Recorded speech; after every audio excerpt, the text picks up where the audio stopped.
പുതിയ വീഡിയോയിലേക്ക് എല്ലാവർക്കും സ്വാഗതം. ഇന്ന് നമ്മൾ ചെയ്യാൻ പോകുന്നത് എക്സസൈസ് 2.1 ആണ്.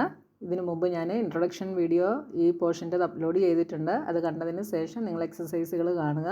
അപ്പോൾ നിങ്ങൾക്ക് ഈസി ആയിട്ട് മനസ്സിലാവും. അതുപോലെ വീഡിയോ ലൈക്ക് ചെയ്യാനും കമൻറ്റ് ചെയ്യാനും മറക്കരുത്. നിങ്ങളുടെ ഫ്രണ്ട്സിന് എല്ലാവർക്കും ഷെയർ ചെയ്ത് കൊടുക്കണം കേട്ടോ. അപ്പോൾ നമ്മുടെ ഫസ്റ്റ് ക്വസ്റ്റ്യൻ എന്താണെന്ന് നോക്കാം. If x by 3 plus 1, y minus 2 by 3 is equal to 5 by 3, 1 by 3. Find the values of x and y. ഇവിടെ നമുക്ക് രണ്ട് പെയറുകൾ ഈക്വൽ ആണ് എന്ന് നമുക്ക് തന്നിട്ടുണ്ട്. എക്സിൻ്റെയും വൈയുടെയും വാല്യൂ കണ്ടുപിടിക്കാനാണ് നമ്മളോട് പറഞ്ഞിട്ടുള്ളത്. അപ്പോൾ നമ്മൾ കഴിഞ്ഞ ദിവസം പഠിച്ചു അതായത് ഓർഡേർഡ് പെയർസ് ഈക്വൽ ആണ് എങ്കിൽ എന്താണെന്ന് പഠിച്ചു. കറസ്പോണ്ടിങ് എലമെൻറ്റ്സ് എപ്പോഴും ഈക്വൽ ആയിരിക്കും. അപ്പോൾ ഇവിടെ പെയറായിട്ടാണ് നമുക്ക് തന്നിട്ടുള്ളത്. പെയർ ഈക്വൽ ആണ് എന്ന് പറഞ്ഞിട്ടുണ്ട്. അങ്ങനെയാണെങ്കിൽ ഇതിൻ്റെ കറസ്പോണ്ടിങ് എലമെൻറ്റ്സും എന്തായിരിക്കും? ഈക്വൽ ആയിരിക്കും. അപ്പോൾ ഇവിടെ നമുക്ക് എഴുതണം കേട്ടോ. സ്റ്റെപ്പിൽ എന്തുകൊണ്ടാണ് എന്നുള്ള റീസൺ ഇവിടെ എഴുതണം. Since the ordered pairs are equal, the corresponding elements are equal. Therefore നമുക്ക് എന്ത് പറയാം? അപ്പോൾ ഈ എക്സ് ബൈ 3 പ്ലസ് 1 ഈക്വലായിട്ട് എന്ത് വരും? 5 by 3 വരും. X by 3 plus 1 is equal to 5 by 3. ഇവിടെ ഇനി നമുക്ക് അടുത്ത സ്റ്റെപ്പിൽ എന്ത് ചെയ്യണം? ഈ 1നെ നമ്മൾ ഇങ്ങോട്ട് ട്രാൻസ്പോസ് ചെയ്യുന്നു. എക്സ് ആണ് നമുക്ക് കണ്ടുപിടിക്കേണ്ടത്. അപ്പോൾ x by 3 is equal to 5 by 3 minus 1. ഇത് ചെയ്യുമ്പോൾ എന്ത് വരും? ഇവിടെ നമുക്ക് എൽസിയം എടുക്കുമ്പോൾ ഇത് 3 by 3 ആവും. അപ്പോൾ x by 3 is equal to 5 by 3 minus 3 by 3, that is 2 by 3. 5 minus 3 is 2. 2 by 3 എന്ന് കിട്ടി. So x is equal to എന്ത് വന്നു? എക്സ് ഈസ് ഈക്വൽ ടു 2 എന്ന് നമുക്ക് കിട്ടി. ഇവിടെ നമുക്ക് ഈ 3യും 3യും ക്യാൻസലായി പോവും. ഡിനോമിനേറ്ററിൽ രണ്ടിടത്തും ഒരേപോലെ ആയതുകൊണ്ട് 3യും 3യും ക്യാൻസലായി പോവും. X is equal to 2. ഇനി അടുത്ത നമുക്ക് എന്താ? ആൻഡ് ഇനി y മൈനസ് 2 by 3ക്ക് ഈക്വലാണ് 1 by 3. അപ്പോൾ y minus 2 by 3 is equal to 1 by 3. ഇനി ഈ നെഗറ്റീവ് 2 by 3യെ നമ്മൾ ഇങ്ങോട്ട് ട്രാൻസ്പോസ് ചെയ്യുന്നു. So y is equal to 1 by 3 plus 2 by 3. y is equal to, ഇവിടെ ഡിനോമിനേറ്റർ സെയിം ആയതുകൊണ്ട് നമുക്ക് ന്യൂമറേറ്റർ ആഡ് ചെയ്യാം. അപ്പോൾ 3 by 3 എന്ന് കിട്ടി. So y is equal to 1. അപ്പോൾ ഓർഡേർഡ് പെയർസ് ഈക്വൽ ആണെങ്കിൽ കറസ്പോണ്ടിങ് എലമെൻറ്റ്സ് ഈക്വൽ ആയിരിക്കും. അത് വെച്ചിട്ട് നമുക്ക് എക്സിൻ്റെയും വൈയുടെയും വാല്യൂ നമുക്ക് ഈസി ആയിട്ട് കണ്ടുപിടിക്കാനായിട്ട് പറ്റും. ഇനി അടുത്ത second question. If the set A has 3 elements and the set B is equal to 3, 4, 5, then find the number of elements in A cross B. അപ്പോൾ ഇവിടെ നമുക്ക് ഗിവൺ ചെയ്തിട്ടുണ്ട്. സെറ്റ് എയിൽ 3 elements ആണ് എന്ന് നമുക്ക് ഗിവൺ ചെയ്തിട്ടുണ്ട്. അപ്പോൾ എൻ ഓഫ് എ എന്ന് പറയുന്നത് എത്രയാണ്? 3 ആണ്. പിന്നെ ബിയും ഇവിടെ എത്ര തന്നെയാണ്?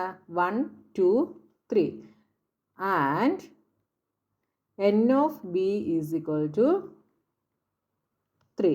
രണ്ടും 3 തന്നെയാണ് നമുക്ക് കിട്ടിയിട്ടുള്ളത്. അപ്പോൾ n of A cross B എന്തായിരിക്കും?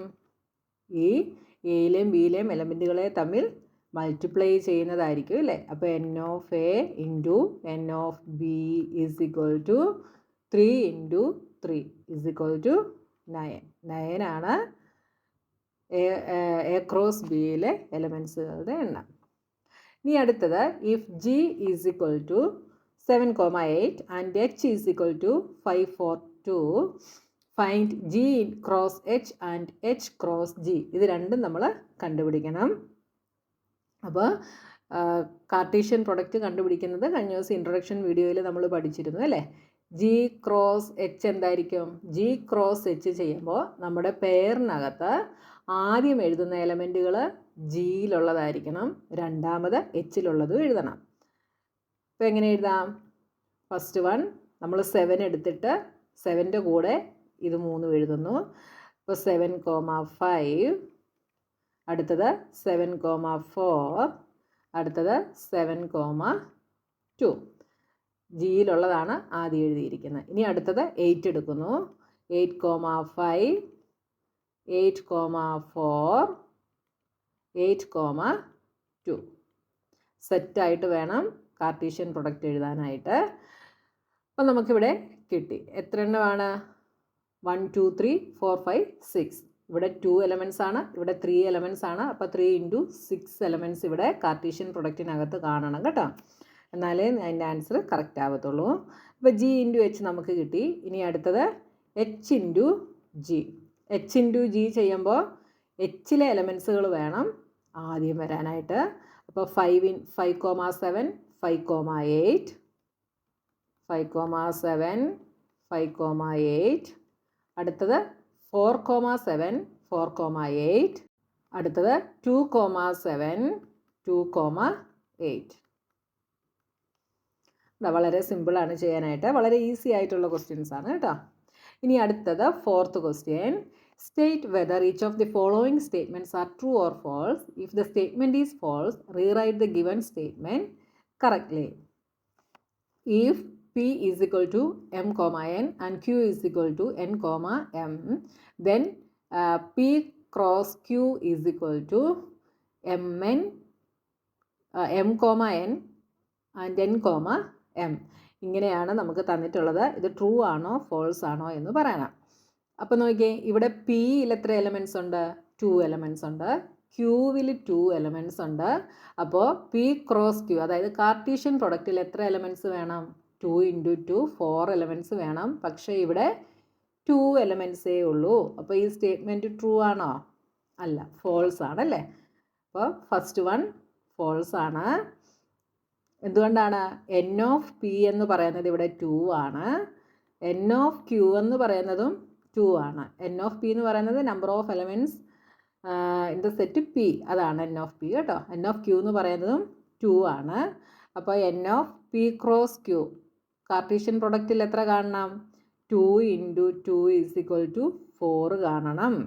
പക്ഷേ നമുക്കിവിടെ 2 എലമെൻറ്റ്സ് മാത്രമേ ഉള്ളൂ. പിന്നെ നമ്മളോട് എന്തുകൊണ്ട് പറഞ്ഞിട്ടുണ്ട്?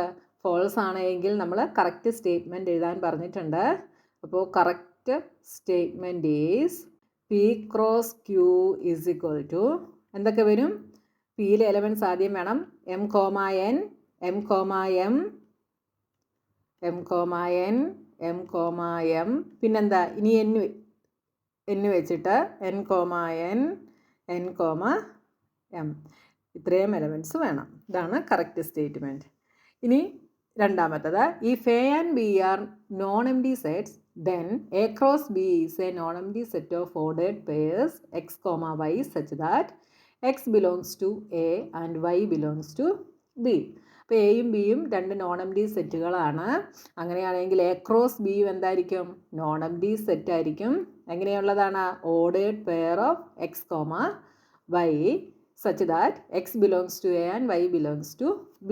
ശരിയാണല്ലേ? നമ്മൾ എ ക്രോസ് ബി എടുക്കുമ്പോൾ ആദ്യം എവിടുത്തെ എലമെൻ്റാണ് എഴുതുക? എയിലെ എലമെൻ്റാണ് എഴുതുക. എക്സ് ബിലോങ്സ് ടു എ എന്ന് പറഞ്ഞിട്ടുണ്ട്. അപ്പോൾ എക്സ് ഇവിടെ ആദ്യമാണ്. അടുത്തത് ബിയിലെ എലമെൻ്റാണ്, ദാറ്റ് ഈസ് വൈ അല്ലേ? അപ്പോൾ കറക്റ്റാണ്. So second statement is true. Second one true ആണ്. അടുത്തത്, if A is equal to set 1, 2, B is equal to set 3, 4, then A cross B intersection 5 is equal to 5. ഇത് ട്രൂ ആണോ false ആണോ എന്ന് കണ്ടുപിടിക്കണം. അപ്പോൾ ബി ഇൻ്റർസെക്ഷൻ 5 എന്തായിരിക്കും? അതായത് സെറ്റ് ബിയുടെ കൂടെ നൾ സെറ്റിൻ്റെ ഇൻ്റർസെക്ഷൻ എടുത്താൽ എന്തായിരിക്കും? ബി ഇൻ്റർസെക്ഷൻ 5 എന്ന് പറയുന്നത് 5 തന്നെയാണ്. തേർഡ് ക്വസ്റ്റ്യൻ ആണ്. 5 തന്നെയാണ്. ഈ 5ഉം എയും കൂടെ കാർട്ടീഷ്യൻ പ്രൊഡക്റ്റ് എ ക്രോസ് 5 എന്തായിരിക്കും? എ ക്രോസ് 5 എന്ന് പറയുന്നത് നൾ സെറ്റ്, അതായത് നമ്മൾ പഠിച്ചിട്ടുണ്ട് രണ്ട് സെറ്റുകളും എന്തായിരിക്കണം? നോൺ എംപ്റ്റി സെറ്റുകളായിരിക്കണം എന്ന് പഠിച്ചിട്ടുണ്ട്. നമ്മൾ ഇൻട്രൊഡക്ഷൻ വീഡിയോയിൽ പഠിച്ചു. ഏതെങ്കിലും ഒരെണ്ണം എംപ്റ്റി സെറ്റാണെങ്കിൽ കാർട്ടീഷ്യൻ പ്രൊഡക്റ്റ് എന്തായിരിക്കും? നൾ സെറ്റ് ആയിരിക്കും. അപ്പോൾ എ ക്രോസ് 5 എന്ത് തന്നെയായിരിക്കും? 5 തന്നെയായിരിക്കും. അപ്പോൾ തേർഡ് സ്റ്റേറ്റ്മെൻറ്റും എന്ത് തന്നെയാണ്? ട്രൂ തന്നെയാണ്. അപ്പോൾ ഇതേപോലെയുള്ള ക്വസ്റ്റ്യൻസ് വരുമ്പോൾ ചെയ്യാൻ വേണ്ടിയാണ് ഞാൻ ഇൻട്രൊഡക്ഷൻ വീഡിയോ നന്നായിട്ട് എക്സ്പ്ലെയിൻ ചെയ്ത് പറയുന്നത് കേട്ടോ. അത് എക്സ്പ്ലെയിൻ ചെയ്തതുകൊണ്ട് ഈ ക്വസ്റ്റ്യനൊക്കെ എഴുതാൻ നിങ്ങൾക്ക് ഈസി ആയിട്ട് തോന്നിയില്ലേ? അപ്പോൾ നമ്മുടെ 4 ക്വസ്റ്റ്യൻസ് കഴിഞ്ഞു. ഇനി ബാക്കിയുള്ള ക്വസ്റ്റ്യൻസുമായി നമുക്ക് നെക്സ്റ്റ് വീഡിയോയിൽ കാണാം.